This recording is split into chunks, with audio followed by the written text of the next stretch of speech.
Directors of International Politics at the Fletcher School and the Tisch College of Civic Life at Tufts, and I lead the EPIIC program. Thank you for joining us at the start of the 2023 EPIIC Symposium on the theme Power and Prejudice, Race and International Relations. It gives me great pleasure to introduce the Dean of the Tisch College, Dana Cunningham, who will give welcome remarks. Dean Cunningham joined Tisch College in 2021 and has devoted her career to promoting civic participation, building community partnerships, and advocating for underrepresented communities. Before leading Tisch College, Dean Cunningham was the founder of Community Innovators Lab at MIT. At CoLab, she built large-scale, multi-sector development collaborations that combine sustainability, wellness, and democratic control of economies in marginalized communities. A civil rights lawyer by training, Dean Cunningham spent several years with the NAACP Legal Defense and Educational Fund, litigating cases in Arkansas, Tennessee, Louisiana, Mississippi, and all the states in the South. So, Dean Cunningham, Dana, you have the floor.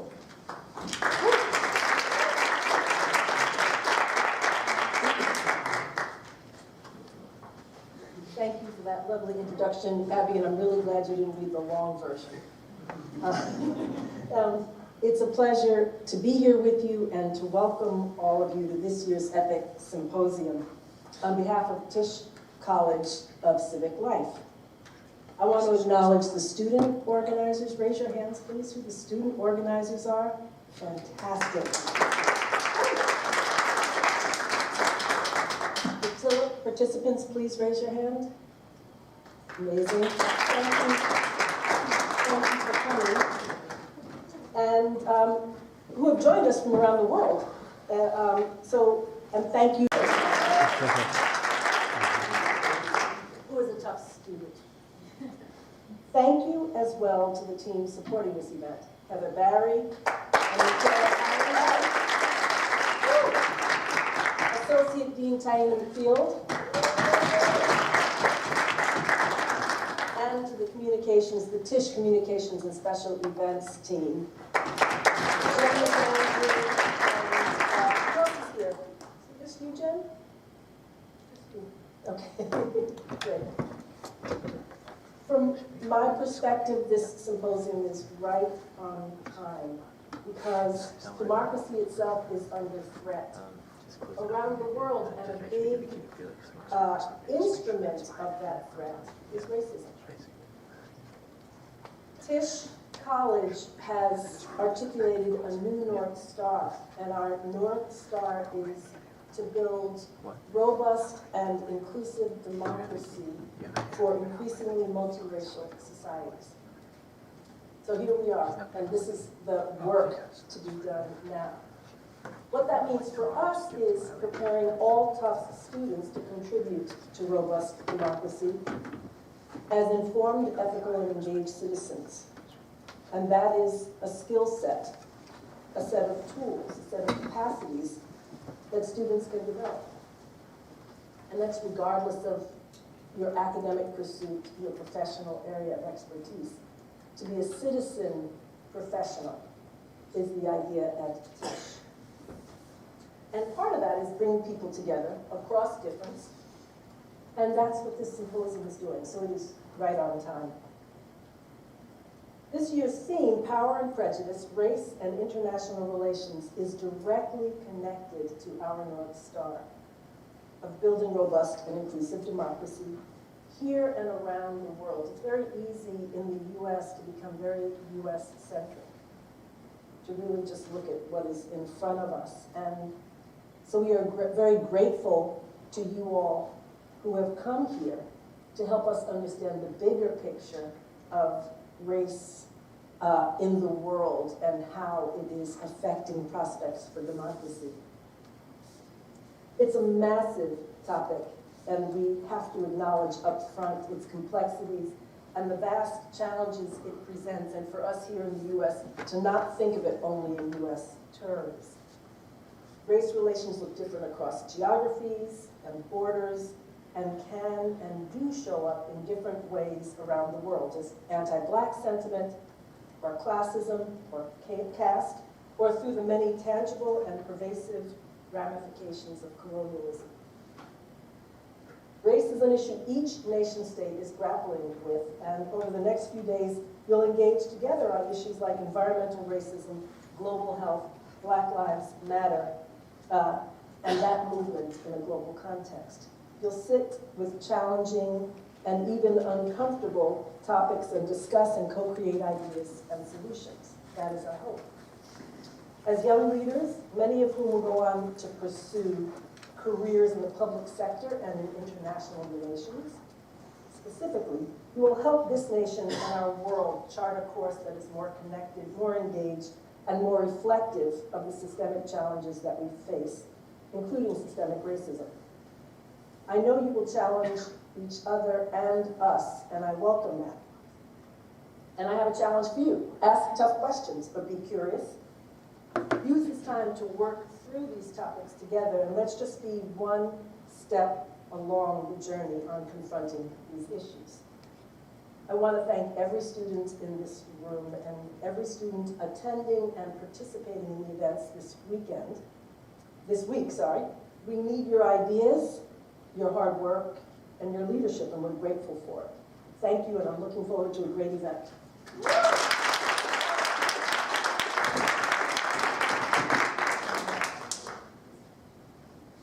Thank you very much, Dean Cunningham, and thank you to the collaboration and the support of Tisch College. Without any of you, this event wouldn't have been possible. Good evening and welcome to the first panel at the 2023 EPIIC Symposium, Power and Prejudice, Race and International Relations. My name is Felix Bhattacharya, and I'm a sophomore studying international relations and civic studies, and I'll be your moderator for tonight. Our opening panel is titled Hidden in Plain Sight, Contending with Race in Global Politics. In our changing world, we often forget to recognize the role that race plays in the construction of the world order. Young scholars in political science and international relations are rarely taught about the themes of race when learning about how and why we study political science. In reality, race plays a critical role in both the study and practice of international relations. From colonialism to segregation to migration and citizenship issues today, race is one of the most important themes in understanding international relations, but is often overlooked. Tonight we're joined by three leading scholars in the field who will discuss the themes in international relations, which are often hidden while clearly in plain sight. The panels will guide us through a chronological journey of the role that race has played in the study of international relations. We'll start with Dr. Shilliam, a professor of international relations in the Department of Political Science at Johns Hopkins University and the author of Decolonizing Politics, An Introduction. Dr. Shilliam will speak on the theoretical and political legacy of W.E.B. Du Bois and his global color line. Thank you for joining us.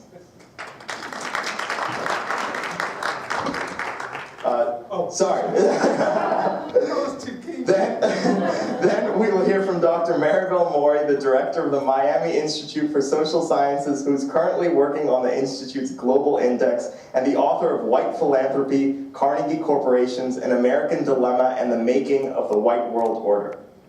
Dr. Mori will speak on the historical role of elite U.S. foundations, such as the Carnegie Corporation and its peers, in shaping a white world order.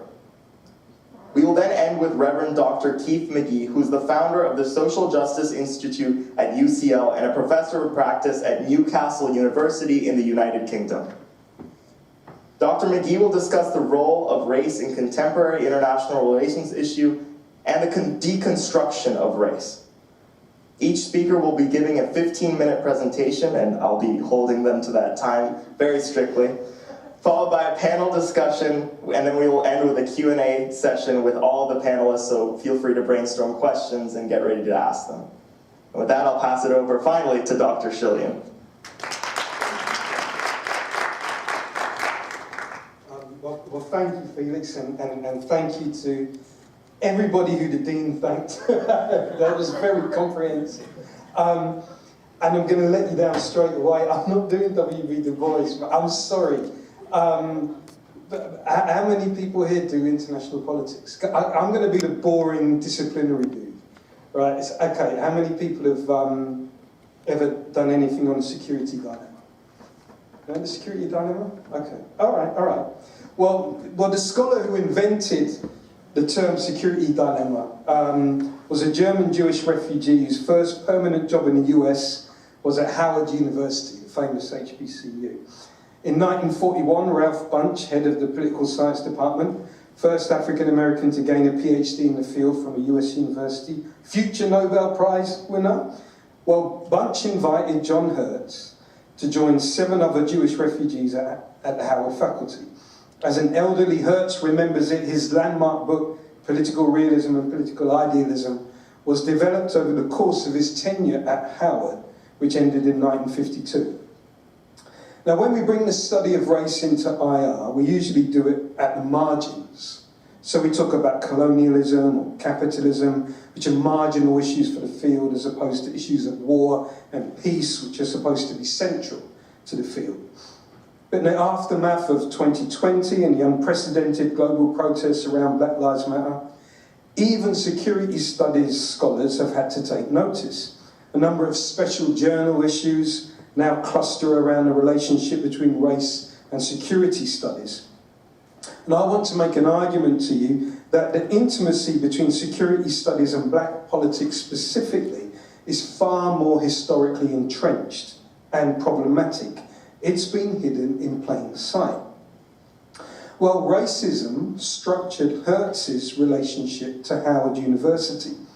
Upon taking up his new position, Hertz moved into a segregated capital city. He and his wife, Anne, lived in a whites-only street. Over time, black residents moved in and white residents moved out. Hertz found safe haven on the Howard campus and was, in his words, when I go, I mean, I'm doing quotes, but it gets annoying, so you'll see my eyebrows, right? He was eternally grateful for the helping hand that was extended to him, even as he witnessed the colour discrimination directed at his colleagues and students. Well, the global fight against fascism, World War II, weighed heavy on scholars and students at Howard. Mordecai Johnson, president of the university, explained the weightiness by connecting European fascism to white supremacy in the US. In this institutional climate, Hertz struck up a close friendship with Bunche, whom he recalls shared a sense that they were both victims of racial persecution. That's the environment within which Hertz had his first teaching experience at college level. In his international politics courses, he would regularly discuss the mutual oppression of Jews and black people, and the greatest event, see my eyebrows, in his early career was to co-teach a course entitled The Present International Crisis with Bunche. Reminiscing, Hertz claimed that his black students would have understood the nature of state-directed oppression in Europe better than most of their white contemporaries on other campuses.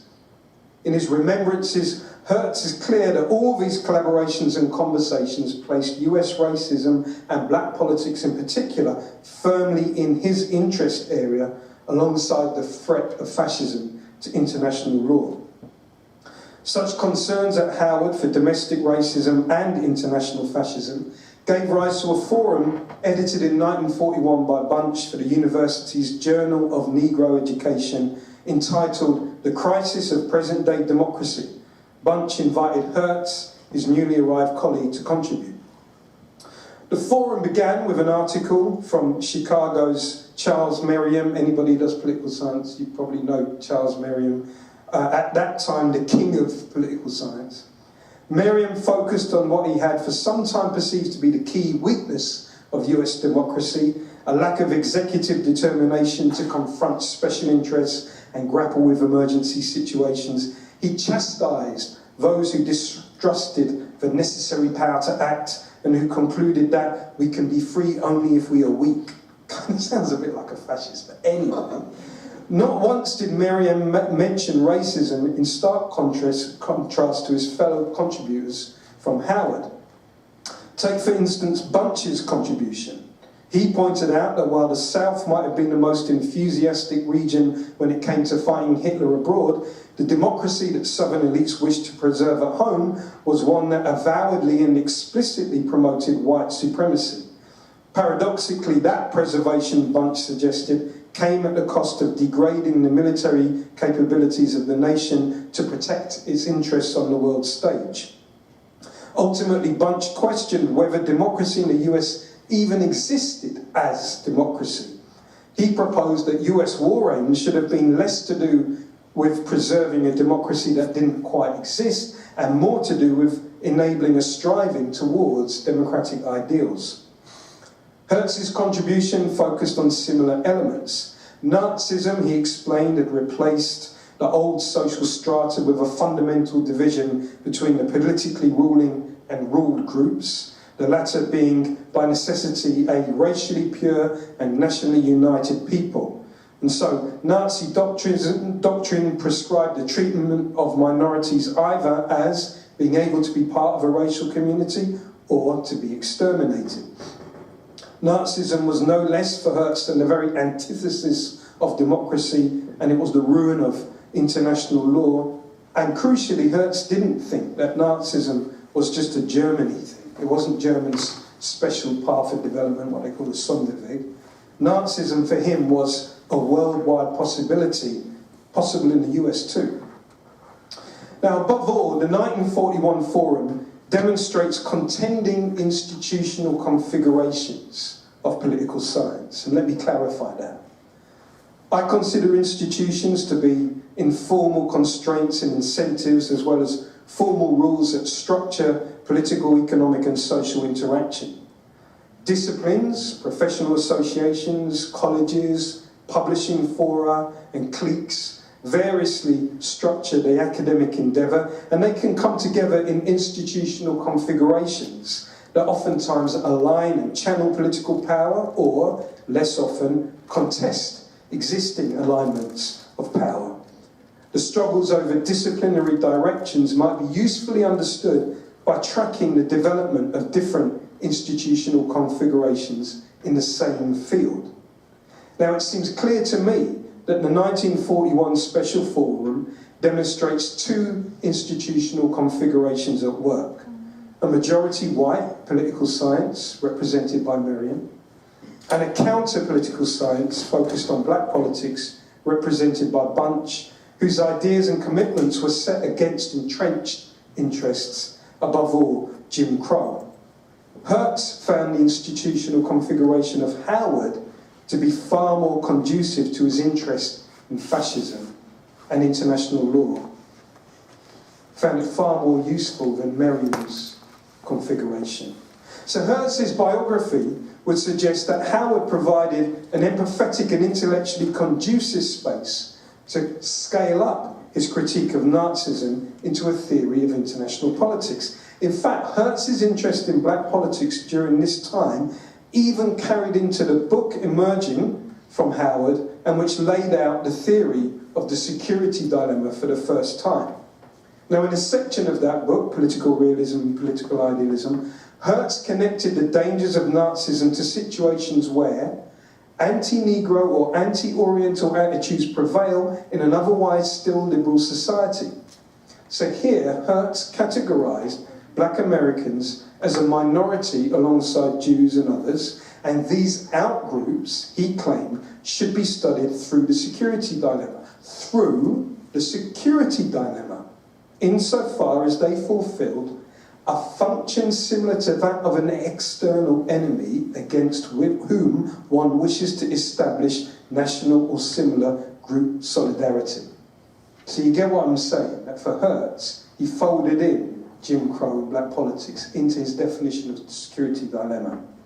Now, Hertz left Howard when he felt that the political science department no longer was conducive to his work. But he also spoke of that period as one wherein an opposition to fascism in foreign policy was taken over by an opposition to communism. Hence, Germany became reconciled to the Western order, and denazification became suspended as part of this Cold War realignment. So, I'm basically saying that black politics factored into Hertz's argument as to how the security dilemma worked, where it took place, and what groups it encompassed. But all this changes when the Cold War reconfiguration of political science affects the intellectual confluence between the study of black politics and the study of international security. So as the Cold War sets in, the strategic, analytical and normative shifts towards anti-communism troubled the connection between fighting totalitarianism abroad and fighting racism at home. Politicians in Congress promoted an argument that communism was the successor to fascism. Both were totalitarian.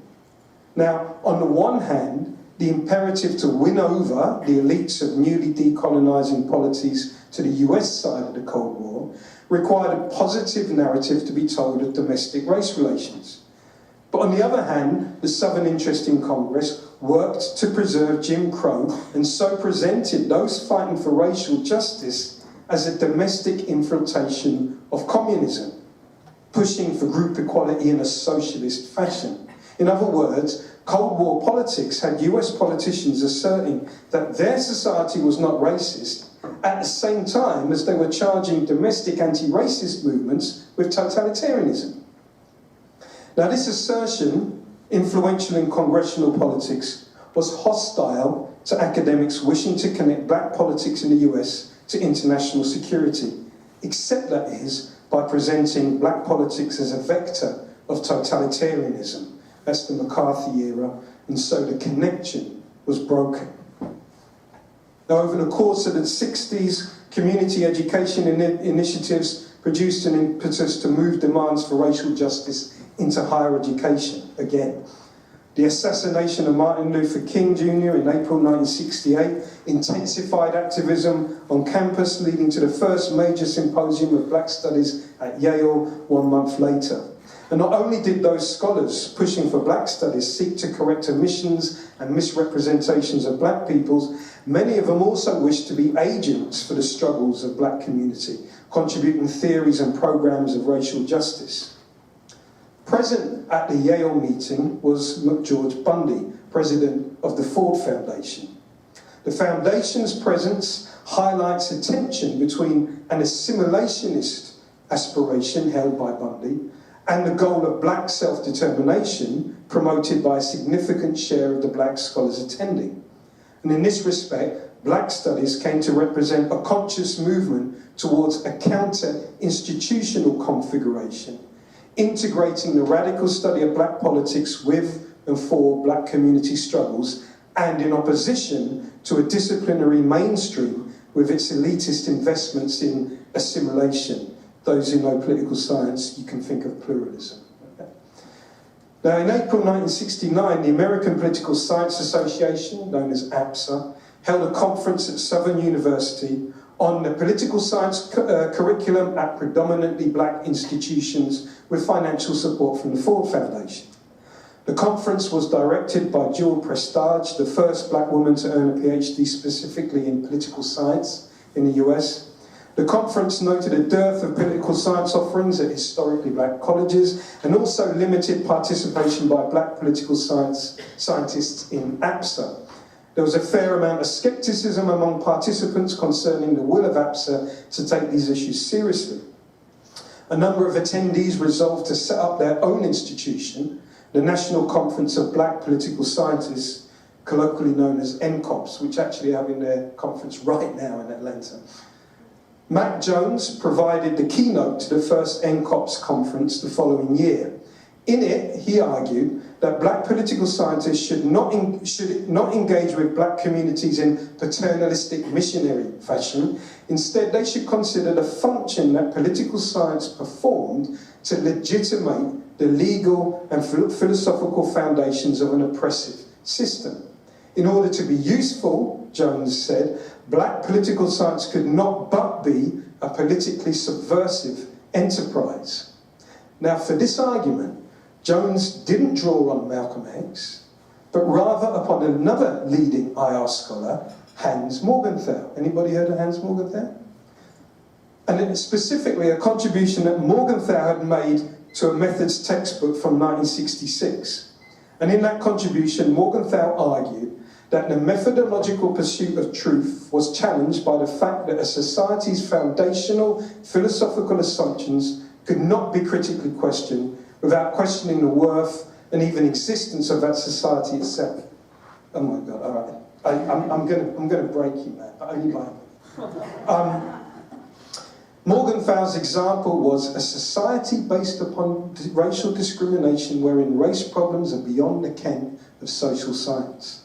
So it's remarkable to think that Mac Jones cleared the intellectual and political space for a new counter-institution of black political science, in part by drawing upon a scholar of international relations, a founding theorist of international security, and another German Jewish emigre, not a refugee, who also demonstrated an intellectual investment in black politics. And in fact, lots of the NCOPS people had a commitment to international relations and not just domestic black politics. For example, May King, the first black woman to serve on the professional staff of APSA, who also taught a course at Howard entitled Race and Foreign Policy. Haynes Walton, later famous for building a theory of black political behaviour, wrote on the conflict between Ethiopia, Liberia and apartheid South Africa. Lionel Henderson published research on a topic of direct importance to both black politics and international security, the impact of the shutting down of overseas military bases on the urban economies of black communities in the US. All of this was in the early 1970s, but they never published in Political Science or IR journals. And in fact, when May King published an article on race and US foreign policy in 2010, 40 years after teaching the topic at Howard, it appeared in one of the most influential black studies journals called The Black Scholar. And that was the same journal that Henderson had published his military base article back in 1973. Now, in contrast, when white political scientists in the 80s published papers on apartheid in security studies journals, they never connected the international race issue to domestic black politics. That includes one Samuel Huntington. So to conclude, I suggested that the distance between the study of black politics and international security is neither neutral nor natural, but crafted through racism. In terms of institutional analysis, I've considered racism to be part of the materiality that configures the relationship between the domestic and the international, and the academic and the political. I made a provisional case that during the Cold War, the study of black politics and international security segregated into two institutionally different configurations. And I finished with a provocation that this segregation is institutionally entangled in a very real struggle over desegregation and an ongoing attempt to control the black freedom struggle. And that might explain why the latest uprising associated with this struggle, Black Lives Matter, could resonate deeply with international security studies people in a moral sense, but hardly at all in an institutional sense. The question many of them ask, in good faith, I know them, in good faith, is how might BLM be an issue of intellectual concern for security studies? To even ask that question obfuscates the shared intellectual and political history. So a reconfiguration of security studies to engage adequately with black studies, with black politics, will take new institutional configurations that implicate publication fora, funding, training, teaching, professional networking, and public and policy engagement. Adding race to existing theories and methods will be insufficient. Thank you. I'm sorry.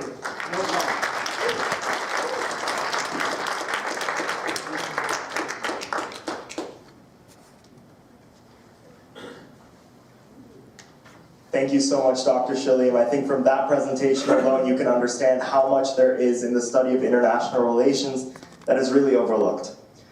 Up next, we're welcoming Dr. Mori to the stand to give her presentation, which will be focused on the Carnegie Corporation and the histories of racism within those institutions.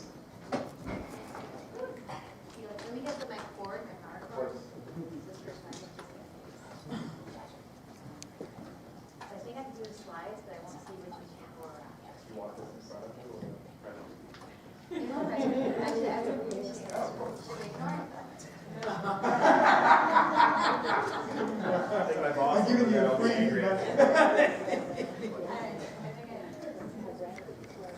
Oh, I need the little remote control.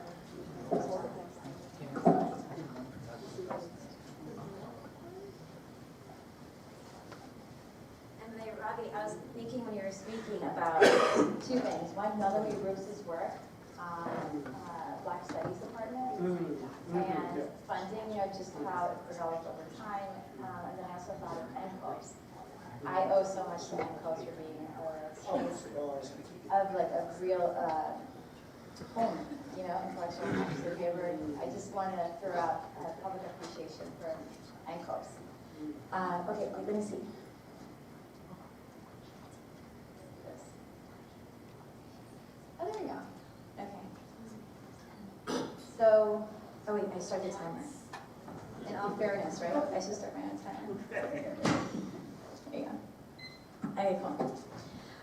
So we obviously are talking about hidden in plain sight, contending with race in global politics.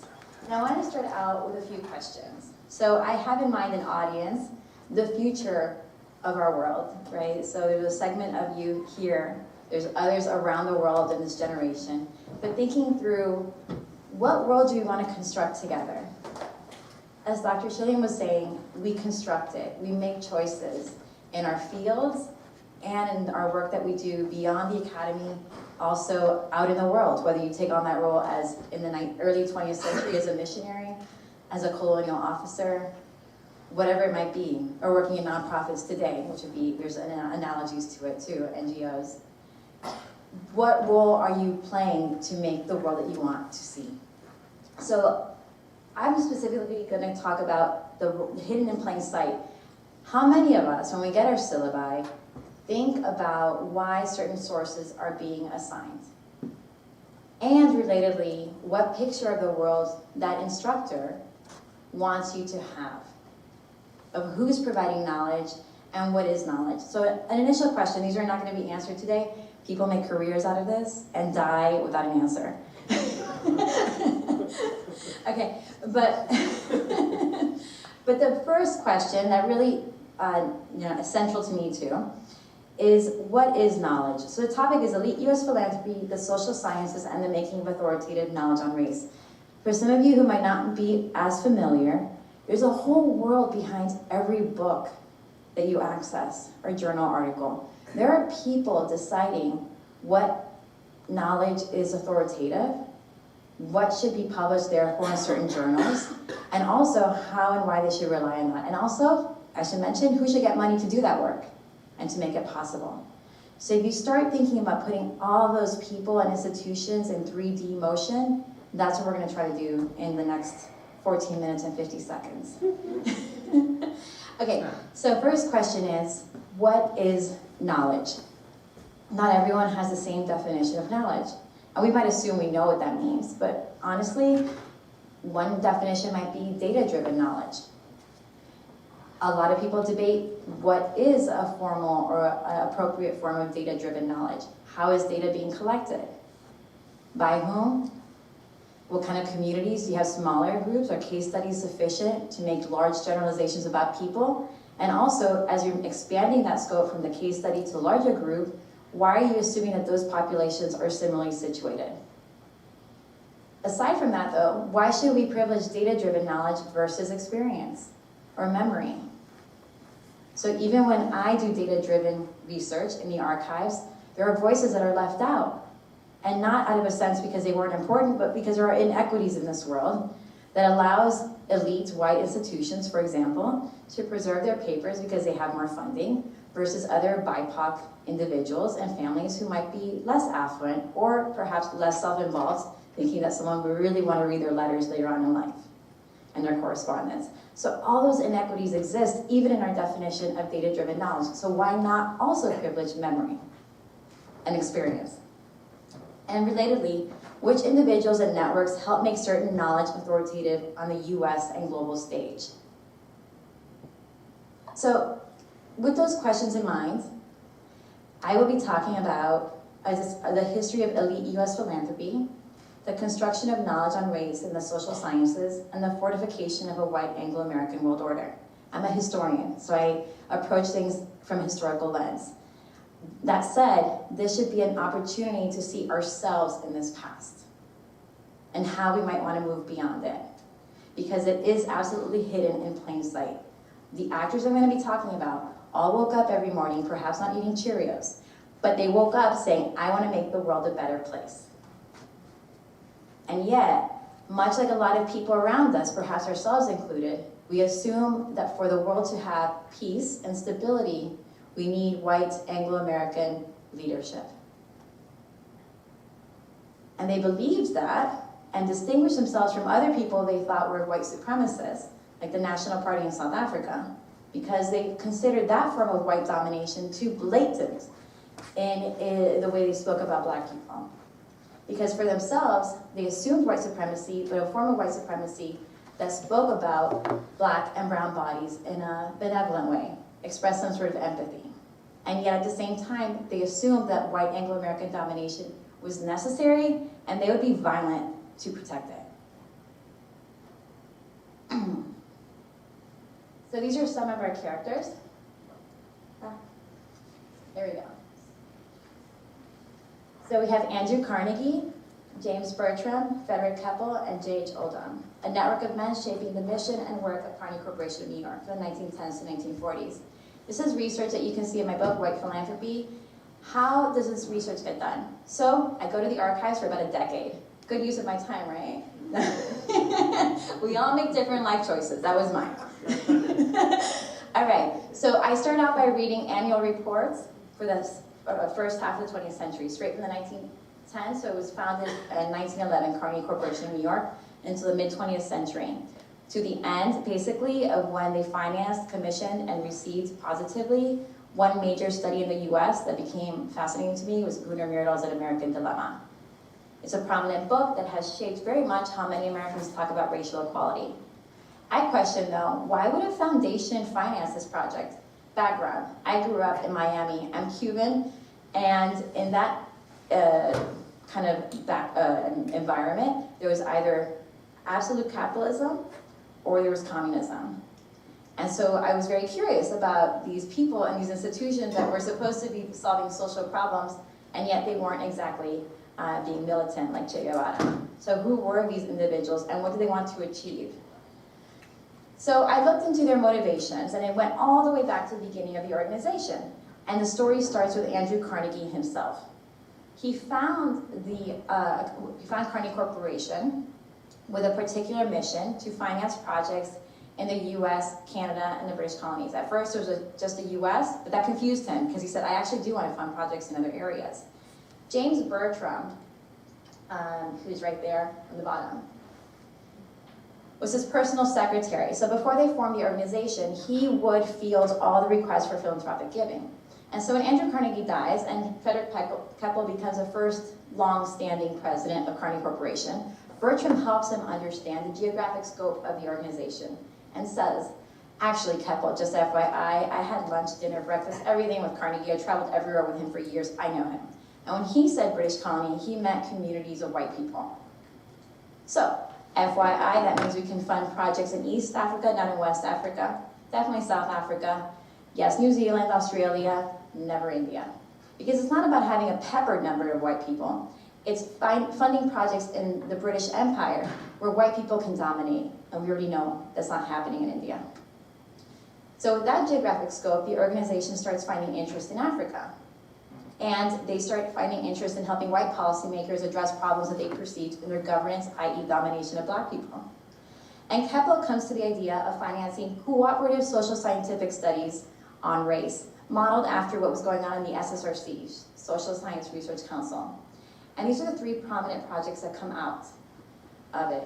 Whoops, I moved it on my computer, not here. All right. The Poor White Study in South Africa, an African Survey, and an American Dilemma. The other individual I showed here is J.H. Oldham. J.H. Oldham was part of the British missionary circles based in London. And in 1925, he told Keppel, just FYI, I know we just left a First World War.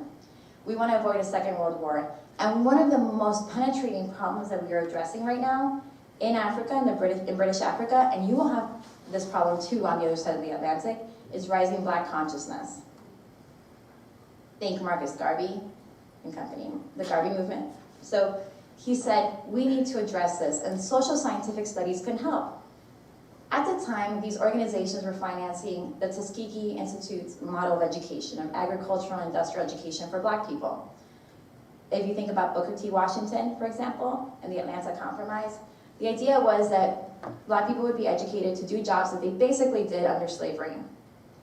Agricultural and industrial education as a form of uplifting the Southern economy and by extension the Northern economy. It was supposed to be a win-win for everyone, assuming from the white perspective that Black people still had to prove themselves equals, so they have to go through this long educational process. And in the meantime, the economy that white people really benefit from would be stronger. Well, Oldham says that's not going to solve this problem of rising Black consciousness. We also have to add another tool. So social scientific studies become part of that tool. In dialogue, they start defining what that means. Data-driven, doing field research, who should do it. It should be teams of people. They have different structures, and we can talk about it more in the Q&A. The Poor White Study in South Africa, in real funder-grantee fashion, Keppel says, yes, this is a great idea. This topic, I have in mind a cooperative study. And the grantees, potential ones in South Africa said, yes, what is that? Can you help us understand what that might mean? So they brought in US sociologists, et cetera, to explain what this field research model would be and how to do it as a team. And that was produced in separate volumes with joint findings at the beginning of each volume that was published by each separate researcher. By comparison, an African survey, which is a subsequent study, now financed through London Chatham House, funded completely by Carnegie Corporation, is a model where you have one major researcher and then teams of people who are largely invisible. While the Poor White Study was addressing the problem of white poverty that these people, these individuals, these advisors in South Africa perceived, because if you're going to maintain white domination, white people have to be dominant in everything. Economics, society, politics, everything. And the very presence of white people who might be less affluent than Black people was challenging their notion of white supremacy. Carnegie Corporation also saw that as a problem, worthy of financing a solution for. And that study is associated with the promotion and the fortification of apartheid. Because the vision was to help white people of Afrikaner descent to rise to the economic status of British settlers. So finding ways to create public policies that would help those people rise. Well, in the process, who do you think you're putting down? And then an African survey, the Carnegie Corporation, though, at the time says, okay, we like this project, we're not so into the National Party rising in South Africa. We just don't identify with that blatant language that's very anti-Black. You can almost see contemporary echoes to that. So they say, we need to have new advisors. This is feeling icky. And they said, we need to go to the center of the British Empire, London. So there, Oldham, that I showed you before, says, I've got people for you. And that will be at Chatham House. Let me see. Here I gave you an image of the book, An American Dilemma. An African survey is on the right. The Poor White Study, one of them is there right next to it, and then my book. These are other books that are explaining the context as well. Let me go back to this one. This is a Poor White Study, images of the researchers. So, let me go back to I'll go back to this one. Okay, an African survey, the problem that they perceived at Chatham House, and they were also playing into the interests of Carnegie Corporation, was to say, there are so many different imperial powers in Africa, and the fact that we don't have our policies in sync really threatens the possibility of us to maintain white domination on the continent. So one thing that could be really, really useful is for us to do field research on these policies so that we can bring them in sync. If we are in sync, we maintain white European domination on the continent. We don't want to lose it like we lost India. That was the message. And so Carney Corporation again says, interesting project, we really like it. Keppel's very proud of this project and remains proud of it, much as the Poor White Study, and equally proud of An American Dilemma. Historically, in the US context, An American Dilemma has been seen as very favorable, as a very much an image of a study that represents racial equality. However, Keppel expected this project. He was looking, when he started this project, he was looking for a Haley type, someone just like the director of an African survey to do a US analog. So what was that about? At the time, several people on the board, or like one major person in the board generally, was questioning the Tuskegee educational model as quote unquote the solution to the very presence of Black people in the US. If you think of this time, it's the 1930s, they are associating, this group of white Americans on the board, Black people with northern urban problems.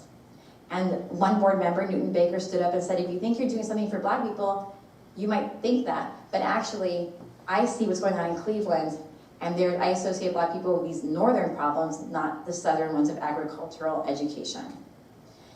He's spinning his wheels and thinking, okay, what can be the next step for the organization? And he has this research model from London, and he brings it here. So what does he do? Much like this study, he has a dominant director to do it. He's looking for a European man, white man, like Haley. Haley's having a nervous breakdown finishing this major project, so he's not signing up for another major project. But they're looking for someone like him. And ultimately, they choose someone from Sweden, and I can explain more later why. And that becomes An American Dilemma. Muriel complements his funder's vision for the project, who remains very much in dialogue with him. They are like corresponding several times every week or every other week. Like it's just constant. And it ramps up too during the drafting part of the project. And he complements it by providing his funders and readers, who are predominantly white Americans, a model on how to address race at the national level and how to synchronize policies. And ultimately, his vision is to help the US maintain itself as a dominant white nation. So in the book he writes, I have 1 minute left, I'm gonna turn it off, but I won't, I know I've run it. Okay. So he wrote, Americans also recognize that America has to take world leadership. The coming difficult decades will be America's turn in the endless sequence of main actors on the world stage. America then will have the major responsibility for the manner in which humanity approaches a long era during which the white peoples will have to adjust to shrinkage, while the colored are bound to expand in numbers, in level of industrial civilization, and in political power. For perhaps several decades, the whites will still hold the lead, and America will be the most powerful white nation. So as much as it's been sold as a book about racial equality, and many Americans talk about it as a book on racial equality, the purpose of it was to address a problem that white policymakers perceived in respect to Black people, and find a solution that made white domination even stronger. And I can provide even more analysis on the theory of change within the book and how that plays out, but in the meantime, I'll just quickly go through. So I just want to honor Professor Simbini M. Nkomo. He's one of my favorite people in the process of writing this book and research, because I could just really relate to him. I dedicated the book to W.B. Du Bois and my daughter. But Simbini Nkomo knew about funders, white funders, and he was really trying to speak to their assumptions about what it meant to be Black early on when he was younger. But by the time J.H. Oldham did a trip to Tuskegee Institute, Nkomo had shifted, let's just say, and he started identifying more with a Pan-African identity. And Oldham writes to his colleagues in London and says, I met someone. He's scary. He's smart. He's proud. And when he goes back to Africa, he wants to unite Africans. This is exactly the kind of stuff we've been seeing in India, you know? And Professor Simbini Nkomo died pretty soon after that visit. Like he didn't live to old age. But that ambiguity of working within this system and also fighting it and having different moments in our lives, something that I can really relate as someone who's very proud to be Cuban and to be distinct from the national culture. And that's sometimes thinking, am I fighting an uphill battle? can we just work within the system? But then ultimately, if you just do that, you don't change anything. You just create access to C-suites, basically. Okay, so as I wanted to emphasize, they all in this network assumed the value of white Anglo-American domination. And yet they wanted to include some empathy for Black people. So you see J.H. Oldham here publishes a critique of Jan Smuts's lectures. So he's saying, I distinguish myself from the way he talks about Black people. And then we think about the ongoing legacy of this. Lord Haley, Malcolm Haley, who published an African survey, he was the main director, a lot of people contributed. You still see this in Westminster Abbey Library. And it says, for labors which he gave shape to African freedom, etc., etc. And here we have the ambiguity too. We have an American Dilemma, Gunnar Myrdal coming to do a study, and we have an image of Ralph Bunche.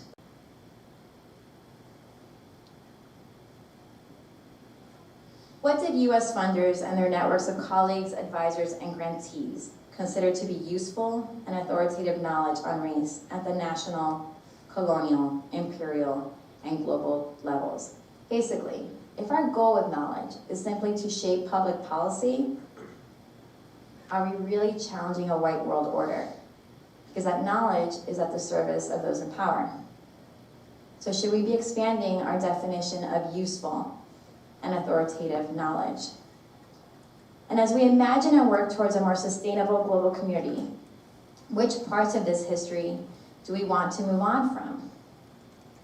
How can we redefine useful and authoritative knowledge on race for our national, regional, and global communities?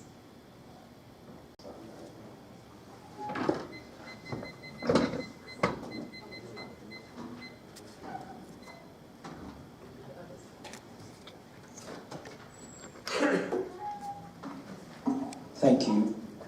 2 hard acts to follow, yeah? Am I doing this right? Which direction do I go? Okay, so let me start by saying that I'm trained as an economist and a public theologian. So that'll give you the framework of how I deliver what I have to say. I don't believe in creating safe spaces. I believe in creating brave spaces where we can actually go beyond because when we're talking about race, we're not safe. We have to be brave. In The Sum of Us, What Racism Costs Everyone and How We Can Prosper Together, Heather McGee starts her introduction by asking a question: why can't we have nice things? Heather wants to understand the total sum of who we are, and then how can we come together to build a nation, a world for all of us, with policies that truly benefit us. The reality is that race and racism is not merely destructive to people of color, but it's destructive to whites as well. Racism isn't about being an anti-racist. Racism is about being anti-American and being anti-human. I don't want to belabor the point. You can buy my book, Prophetic Justice on Race, Religion, and Politics, to really understand the issues of race. But the concept of race was invented as a classification system for human beings for the purpose of creating power and legitimacy for white people using economic forms of dehumanization to oppress non-white people. Race is a political construct created by people that is not a natural development. The entire construct of race, then, is a false classification of people that isn't based upon any real or accurate biological or scientific truth. Of course, from this social construct emerges the ideal of whiteness. What does it mean to be white? The term comes from a classification during the 1700s in which we've discussed this in very broad strokes. White or British colonies of North America creates this, and Europeans were immigrating to this new world for many reasons, and so this phenomenon takes place. In Paul Kebble's work, he talks about whiteness as a constant shifting boundary, separating those who are entitled to have certain privileges from those who use exploitation and vulnerability to violence is justified by their not being white. What ultimately happens, and I'm rushing through this because I want to be on time. What ultimately happens when we are dealing with this ideal of race becomes the ideal of them versus us. What America and the world must understand is that the notion of race has its beginning and its legitimacy of divisiveness around power, inequality, economics, and legitimacy. So what we ultimately create is a world about civility and incivility. The civil rights movement was a struggle for social justice that took place mainly during the 50s and 60s here in America for Black Americans to gain equal rights under the law in the United States. The truth of the matter is that laws had to be created to make the uncivilized civil. Sit with that. There were uncivilized people whose laws and policies had to be created so that the people that were deemed inhuman, soulless, could live with civility. Those laws, I'm going to say it one final time, the civil rights laws were to make the uncivilized civil. Because this incivility has been going on for as long as the African slave has been enslaved through the transatlantic slave trade. The ideal that you were less than a man, less than a human. The murder of George Floyd has forever changed the way the global society sees race. It was no longer hidden in plain sight. I believe that there is one critical dynamic that made this a real phenomenon. The death of George Floyd and what it has done to uplift again the ideal of race and racism in America. There's one truth to it. The world was in lockdown due to COVID-19. We were glued to technology, to our televisions, and to our computer screens, and to our not-so-smart devices that we walk around with. And because we were in tune trying to figure out what was happening, the world saw it live. In real time, we saw this murder. And now everyone is talking about what many of us have been dealing with for decades in our work for a lifetime, race. And I argue that instead of teaching about being an anti-racist, let's talk about deconstructing race. We know that there are 4 elements that went into constructing race. And those things we have to dig deeply into in order to deconstruct religion, social science, pseudo-scientific studies, medicine, and eugenics.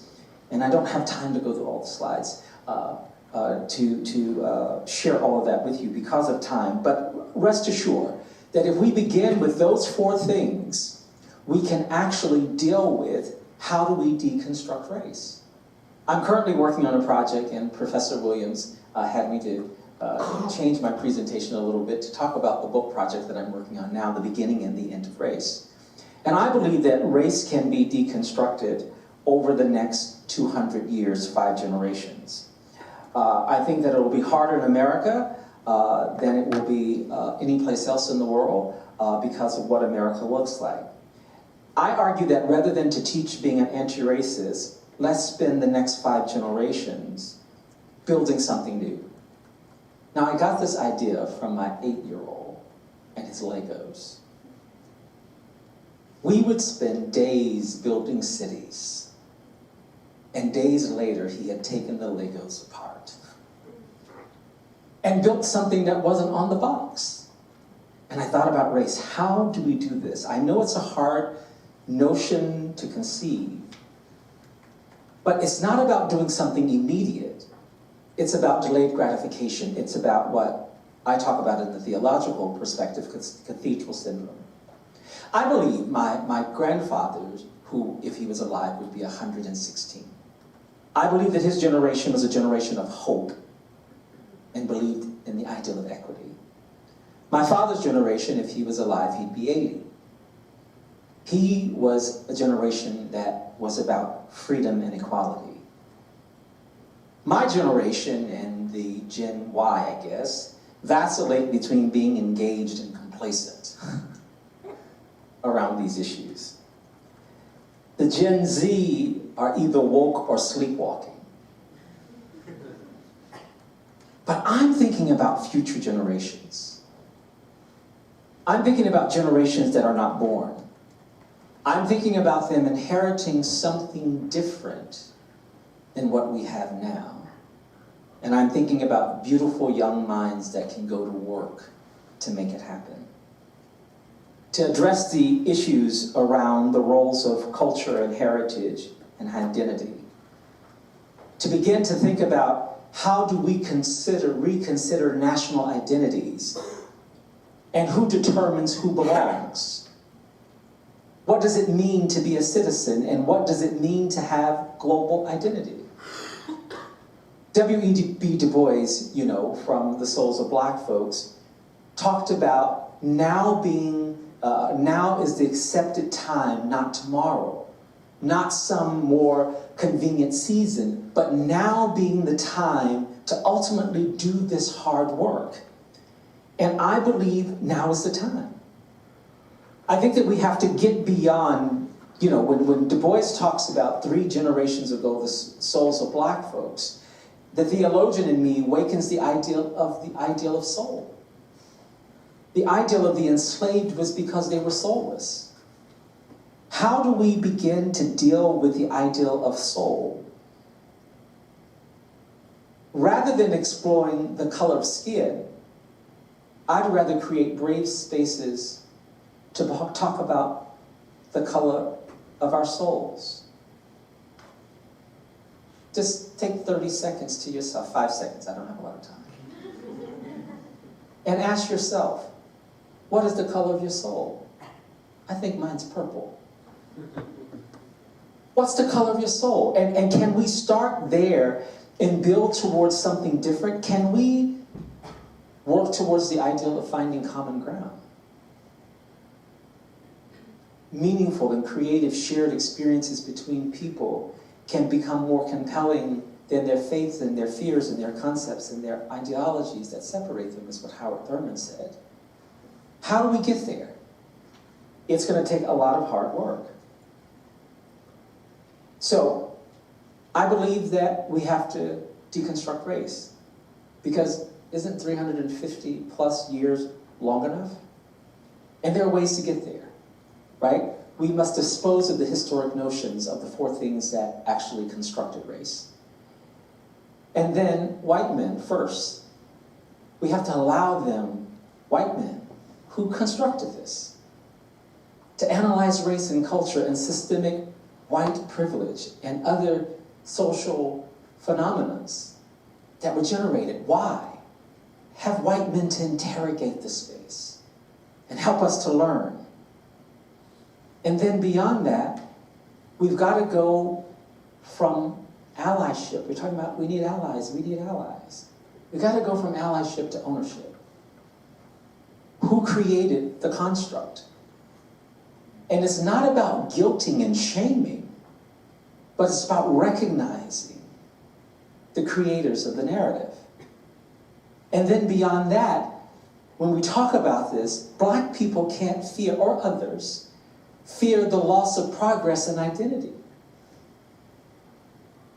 We have to lay down mutual hate and bigotries and anger and walk together in a place of redemption and forgiveness. See the reverend that comes out in me?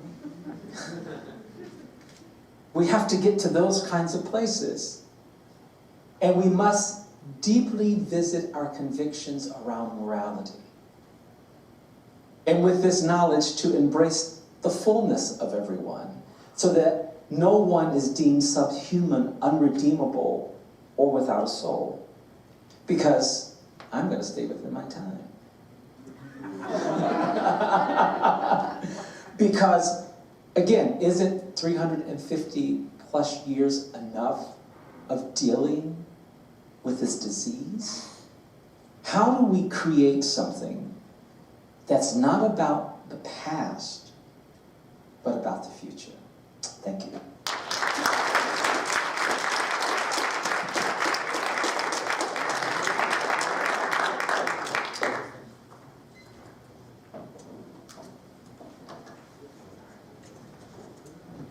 Well, first of all, thank you so much to all three of you.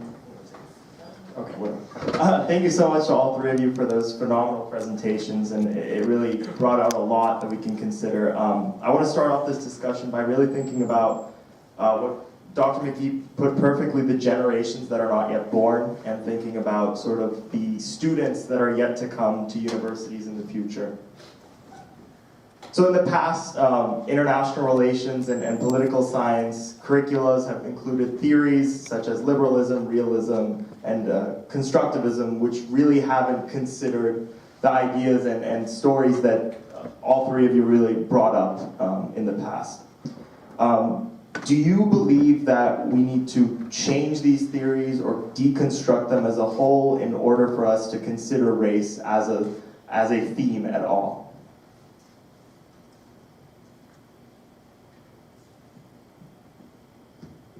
Anyone consider?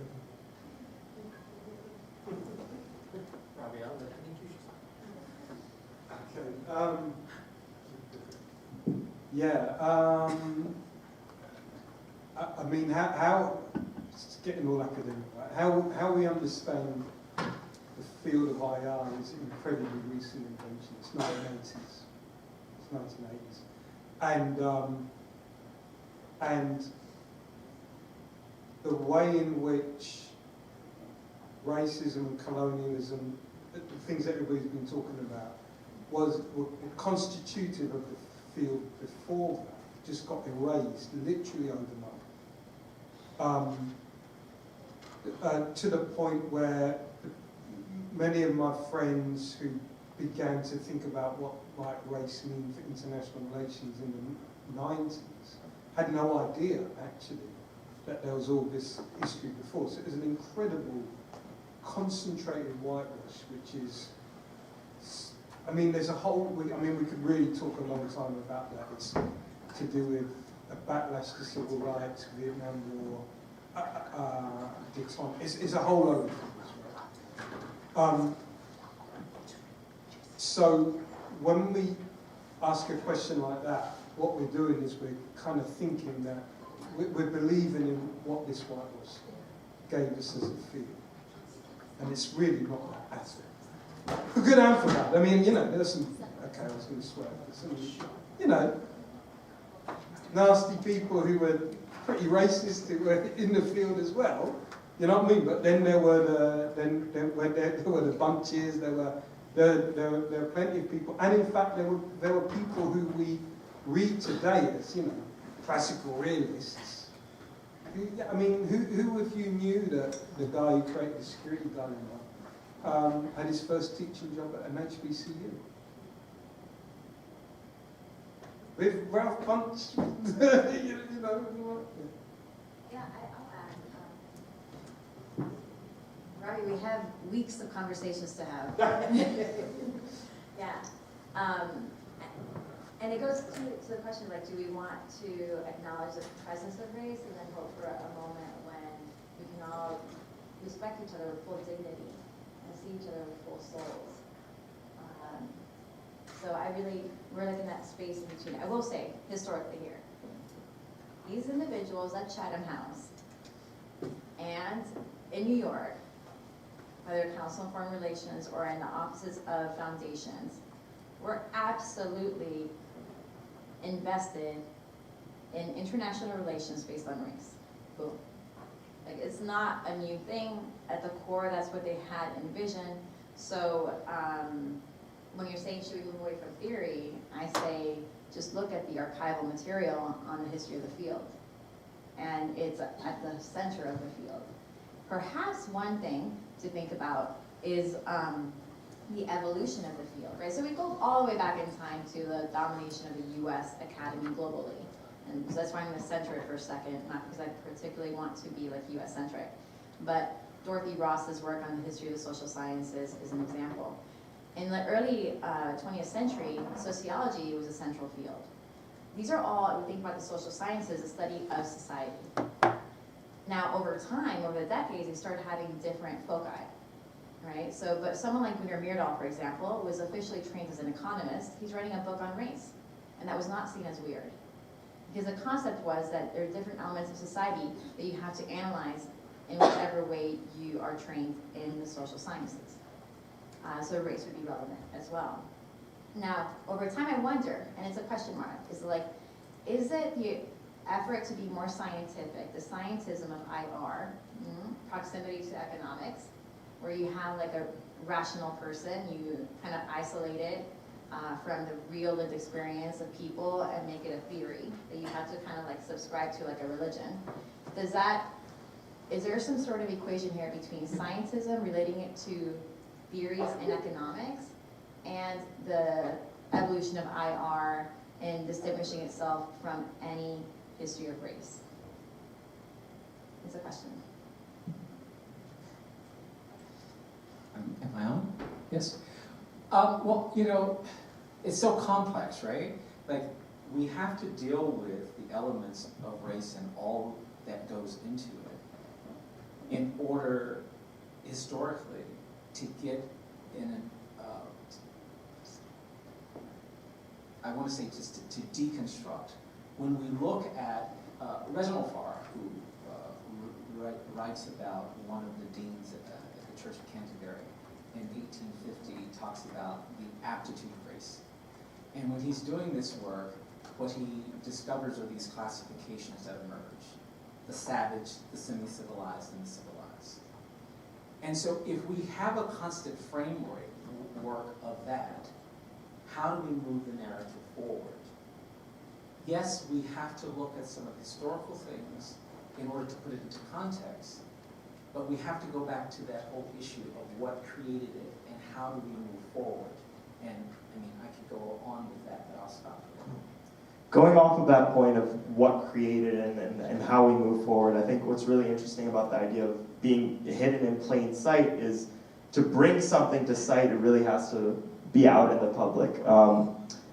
Dr. McGee, about a year ago you wrote an article for The Guardian titled, "As a Black American, I say the UK needs new thinking on race, the Royals could lead that," where you essentially described how the new monarchy can bring light to their colonial past.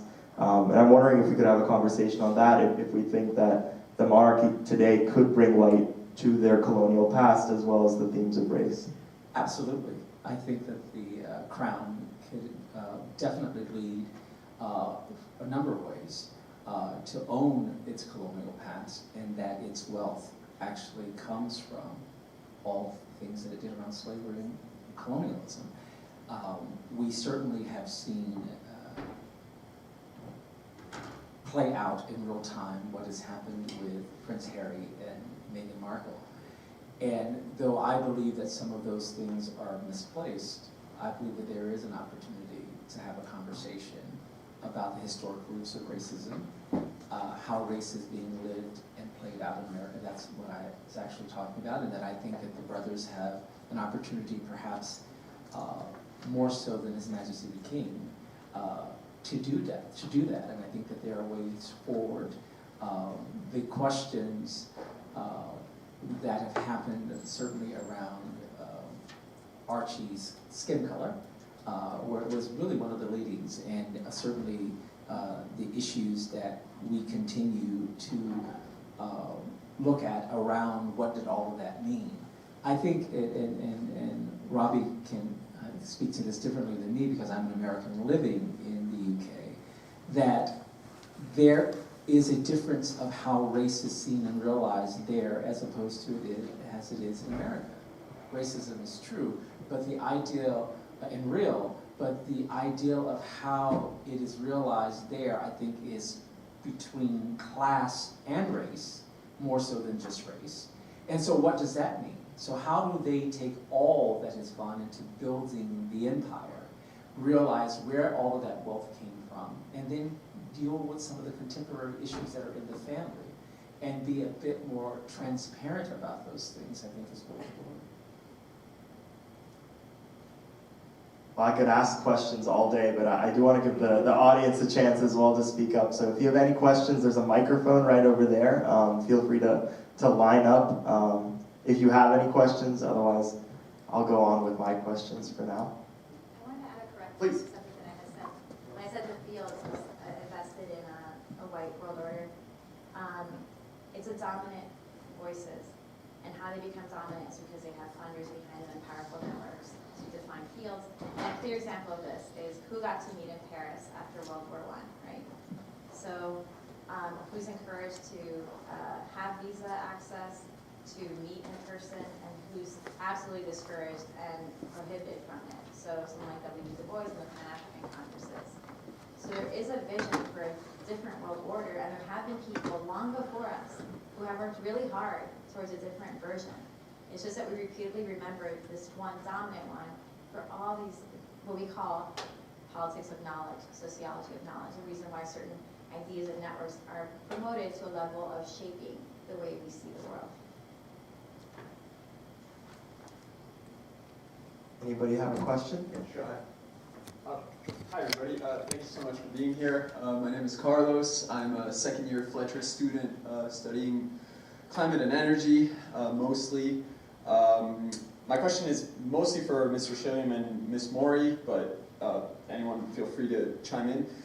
One thing that I just keep in mind a lot when we're having these conversations is how, you know, I think that the message you share is very important, and I think that very few people in the world are actually aware of the things that you're talking about, including me. The only reason I'm aware of it is because I saw you speak like last year, so that's literally the only reason I'm aware of any of this. And I had a similar question last year and that I have this year, which is, you know, trying to take this forward. When I leave here, I'm not going to be an academic, I'm not going to be a professor, I'm not going to be making syllabi or dictating, you know, academic conversation on these topics. Hopefully I'll never work for a think tank, you know, fingers crossed. So what I'm wondering as an individual is, and as a member of society who would like to share your message, also you should know for context I'm international, how, and you know, I come from a country where many people have not had the privilege of education like I have, and certainly many people don't have the historical knowledge and background of US history that is very, very crucial to the, you know, narrative that you both explained. So I guess it's a two-part question. The first part is a complex understanding of US history necessary to understand that the framework that you're setting forward? And secondly, keeping the answer to the first question in mind, how do I take your message forward to people in my home country that do not have any of the, like if I showed them... Which is where? I'm from Panama. I can tell you something about Panama. I would love to hear what you have to say about Panama. But you know, even Panama is like compared to most countries in the world, we have quite a bit of knowledge on US history actually, but even then, like if I went and talked to a lot of my friends, they would not have any of the context that to some extent is needed to understand what you were talking about. So just in trying to take your message forward, do you have any recommendations to share that message with people that may not be as knowledgeable of US history or IR? I mean, I can say one quick thing, right? So, I mean, there's two parts to that question. One is a general question about education, right? And I think that speaks to a lot of what Keith was saying about how you congregate together and that a lot of the academic study of racism, which isn't the Carnegie lot, right? You know, it comes directly, pretty much, out of knowledge systems which are outside of academia, which are built to resist and to transform. right? So then the question becomes who's congregating together to share what kind of knowledge? And that's actually beyond the academy, even if the academy has a privileged place in it. The second thing with Panama is that half of the dudes who ended up in Harlem with the Harlem Renaissance came through Panama. And Colon was, you know, the place where they built the canal was the first place they got a lick of Jim Crow. So they experienced the US before they even got to the US. So in a way, US history is kind of important, but in actual fact, you don't really need it. You can do a history of Panama. In fact, like Panama was one of the highest, I think outside of the US, because you mentioned Marcus Garvey, I think Panama was the second biggest country which had the second biggest amount of offices for the Universal Negro Improvement Association. And in fact, Amy Ashwood Garvey came from Panama before she came to Harlem. Su nombre es Carlos, ¿no? Mhm. Mucho gusto. Mucho gusto. Okay, so I'll say like, yeah, how about this? I'm a Cuban girl from Miami, all right? My parents met in Little Havana. I had no expectation. I didn't even know what an academic was. And I thought that when you were in college, someone would appoint you to be like, and now you can go do your PhD and put their hand on your head or something. Or I didn't know people just went, you know, because you have to believe in your own intelligence. And as a Latina woman, many times, you know, you're told or you believe that you're not an intellectual. So I think that thinking thoughtfully about the social structures around us is something we all need to do because it helps us make sense of the insanity.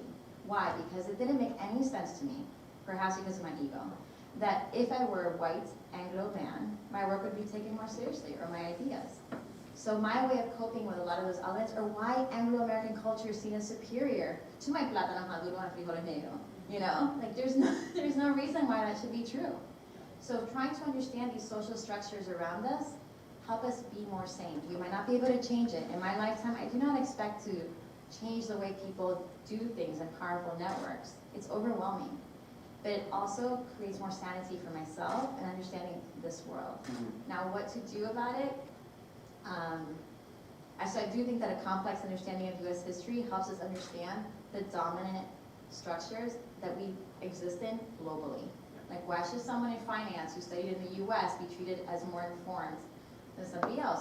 Why is it assumed that someone who's 18, who's never even like put a nail in the wall, just because they came from Minnesota, knows how to make a house in Panama? Where are these ideas coming from? You know? You know? And so that, I think, is like, we might not be able to change it, but helps us understand and be more sane. Like, that is coming from that place. Yeah. Now, what to do about it? I'm trying to play my role in my lifetime, which is to try to highlight the work of scholars in different parts of the world, and that's the emphasis of the Miami Institute. So there's a lot of knowledge from all our communities across the world. If we ever want to get to a place of seeing each other's souls, which I think is really important, I think a key element is acknowledging our different communities as providers of knowledge about ourselves, our communities, and the world around us, because we're not there yet. We still privilege a certain demographic in this world as real providers of knowledge. We see it in the syllabi, in universities, in publications, who's getting cited, etc. So if we get to a place where we start citing each other, scholars in Panama, different types of scholars in Panama, from different backgrounds, and also all over the world, I do think we'll get closer to that soul. And the only thing I will add is that I probably learned more as an undergraduate student in the barbershop than I did in. And so there is a place in community for you to convey what you learned and to take it and make it deliverable in those spaces. That's awesome. Yeah, thank you so much. Really inspiring.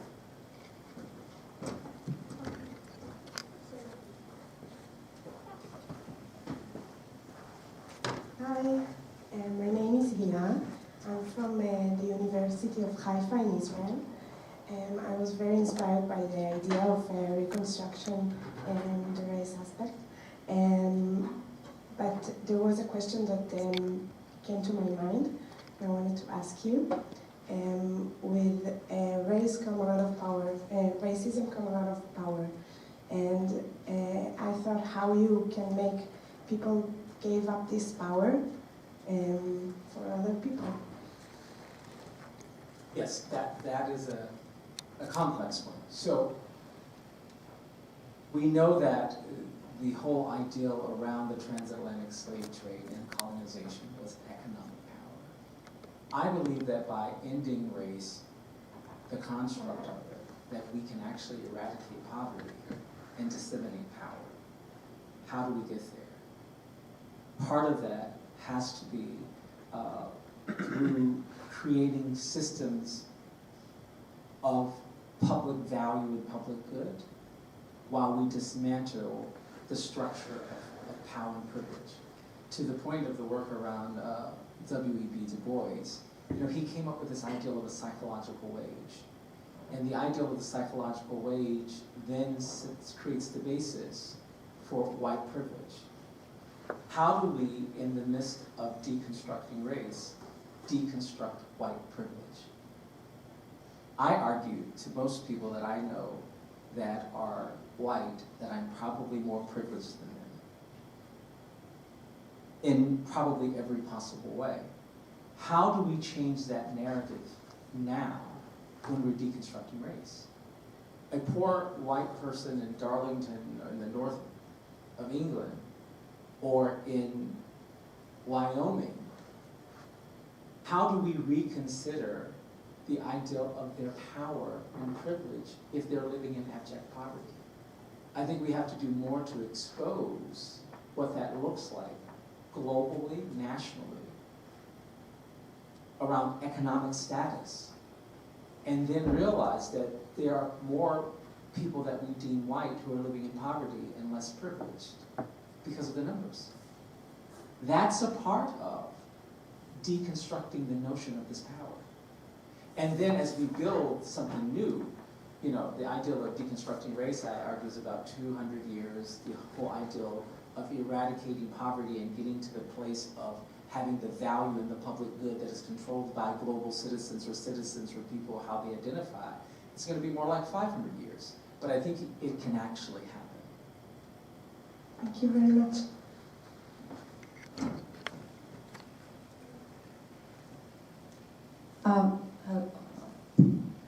Hello, my name is Maria Antonia. I'm from Brazil. I studied law at the University of São Paulo.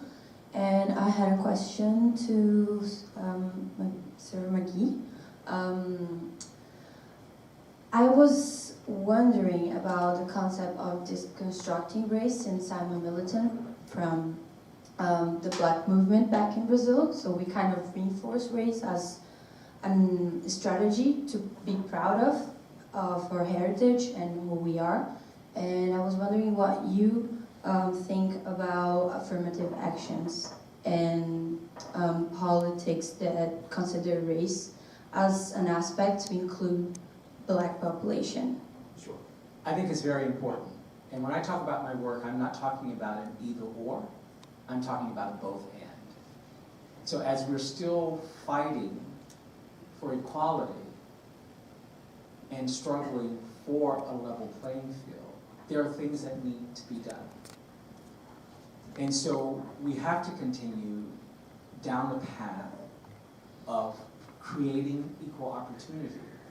But I would like to see us transition that from being so much about fighting for equality to revisiting the ideal of hope. I think we're so fatigued from the fight because of the levels of oppression that if we can integrate hope for freedom and equality as opposed to just being aggressively in the fight, that we can then draw on allies and owners to help us differently. And that it doesn't have to be done in silos and isolation, because that's not how it happened.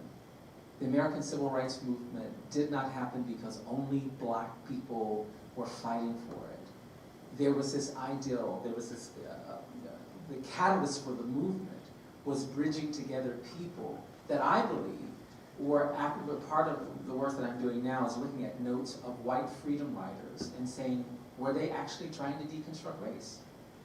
Were they actually trying to do something beyond just fighting for equality? Did they believe that there was some commonality in us all and that we could get there? When Dr. King, Martin Luther King Jr. says he dreams of a world where children are not judged by the color of their skin, but of the content of their character, was he saying that we could deconstruct race? And so as there's this entire movement for freedom and equality and equal opportunity and affirmative action, as we continue that path, what do you want your great-great-great-grandchildren to inherit that's different than what you inherited? Do you want them to be fighting racism? Or do you want to do things along the way as we balance the act to create systems of equality towards a future that we'll never see? Okay, thank you. We can take about one more question. Okay, good evening everyone. Thanks for the ideas that you shared. My name is Antonio. I'm also a law student from the University of São Paulo in Brazil. My question goes to Dr. Mori. Marielle, your research told us fascinating stories about data produced by early 20th century American monopolists and its multiple layers of bias. Do you see a connection between the knowledge-producing philanthropy of Carnegie's, Vanderbilt's, Morgan's, and the one actually practiced by early 21st century American monopolists on the Silicon Valley, for instance, and their own layers of bias? Antonio, how real do you want me to be? Strike us hard. Be recorded. Okay, no. I mean, I work at the Miami Institute, so I'm not worried about tenure. So they do have their own ways behind the scenes. Okay, I study this work because I do see echoes, right? That's relevant to me. I think the historical lens, for me, is as valuable as going to another country and coming to your own and seeing it through different eyes. So when I'm doing historical research, I'm in those archives, I'm putting into 3D motion these people that I never knew and probably would never have lunch with, you know, together. But I have to get into their characters, into their outfits, right, and their identities. So I'm in the moment. So I'm not trying to compare it to the present when I'm trying to get into their skin. I'm in that moment in the 1920s and 30s and 40s. And yet when I come back, like studying abroad or living somewhere else, and you come back to your country in the present, I see it anew. And so what seemed familiar is unfamiliar. So we still exist in a world where people are saying, for example, let's imagine a world beyond neoliberalism, or let's reimagine a world beyond the Cold War binary of communism and capitalism. Okay, that sounds great, because I think we've all lost on either side. And even at a very personal level, my family's an example. Wouldn't it have been nicer to have more connection between Miami and La Habana? To see my grandparents not die with, medical debt, and on the other side, not having to always look for basic food, all right? So yeah, that sounds great. However, you'll see what kind of world is imagined when the networks of scholars who come in, or experts, are selected. If we're constantly going to the same elite spaces of Ivy Leagues in the US, and then elite think tanks, then we're not really changing anything. We're staying with the same white Anglo-American world order. So we're still very much there. And the question is how to get beyond it is really hard because it's so entrenched on who provides valuable knowledge. Thank you very much. So I want to end with one final question for all three of you. You have one question? Can I just ask a silly thing? Manuel, I would, fantastic presentations to your field. Manuel, I would like to know, in your research and in your sort of this production of knowledge, where are the women and what is the role of the women? I mean, because we have to think about race and everything that's complete intersectionality. So what role does gender play? Thank you. Yeah, because I am one. And I identify as one. That's really, okay, so in the archives, it's network study. So I go into the board and the leadership and who they consider to be advisors, who's on the periphery. W.B. Du Bois, for example, is in the conversation. And he's like floating. These individuals at Carnegie Corporation and the Rockefeller organizations honor and respect his knowledge. They're also kind of scared of it. They feel sometimes that he's been, quote unquote, domesticated and safe and consider funding him, but then for that encyclopedia project, they ultimately pull out and they don't fund it. He's on the periphery. There's no BIPOC woman. He's the one I could relate to most who's present in the archives. The one woman who's in this network that I study would be like Alva Myrdal, Gunnar Myrdal's wife. And she's a white woman, a white Swede, who also won a Nobel Prize. In the archives, though, you see the inequities, right? So while Gunnar Myrdal also has a very strong Swedish accent and would have editing issues, or like they would forgive that as an example of brilliance. Because if you're brilliant and male, you don't worry about typos. If you are a woman, that just is a reflection of your inaptitude. So complaining about her English skills, for example, or only giving her funding as a condition or as a perk for him to come to the US, because she was never standing on her own. And they did collaborative work in Sweden that they're both famous for, and addressing the quote-unquote population problem. We can talk about that another time. But, and she was also a Rockefeller Fellow, but they consistently always talked about him as a winning horse, and she was always a sidekick. That said, that gave her access to power in some ways. But yeah, no, I don't see myself as a woman in these networks at all. You don't see, especially, I mean, a Latina woman, no. A black woman, no. They're not even like in dialogue the way that W.B. Du Bois is, even though he does not get major funding. So I want to end with one last question for each of you. You're joined by students from at least 4 different countries today, and we're going to go back to their institutions and then eventually graduate and go out and work in the field in the world. If there's one thing that you want us to take away from these panels today and remember every single day when we're working out in the field, what would it be? And how can we students support you academics while you're trying to make the change today?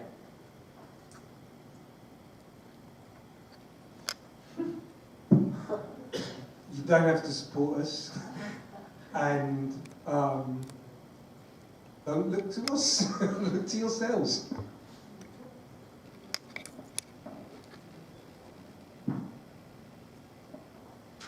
I would say that all of our decisions from the micro to the macro should be thoughtful. And we should try to connect them on the kind of world we want to create.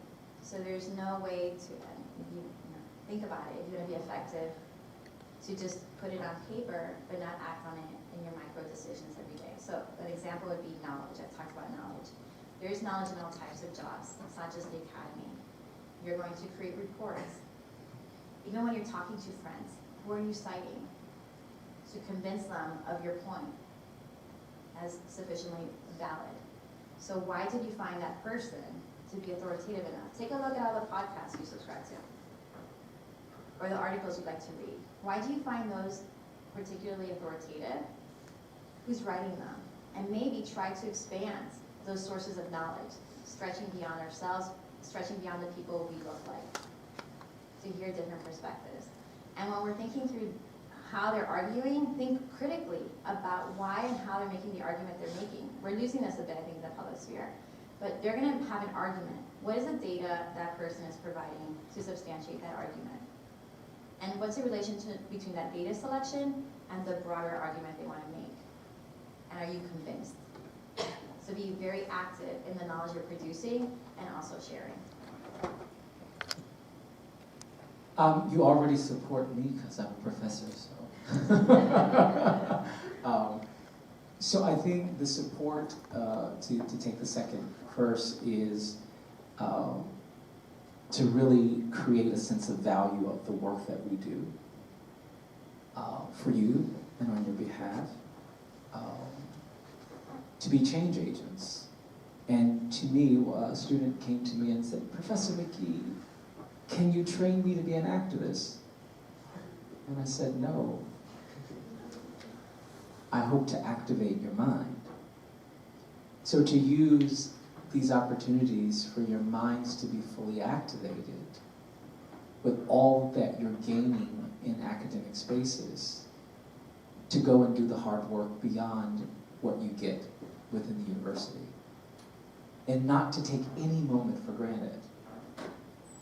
To dig in more deeply to everything that you're hearing and learning, and to interrogate it, and to investigate it, and to not take anything for granted. I grew up in a world that did not have Google. We had something called encyclopedias that were updated every couple of years. You have knowledge at your fingertips. Use it, access it. Don't take anything that any of us have said up here tonight for granted, but walk away from the space and said, where did she get that from? And how do I add to my body of knowledge so that I can take it beyond this space and use it to enlighten and to inform others? Well, I want to thank all three panelists here. And thank you to all of you for coming out tonight. We hope to see you back tomorrow at 10 a.m. Back at the EPIIC Symposium. There are refreshments outside for anyone, and let's hope to keep this conversation going. Thank you and good night. Great job. Thank you.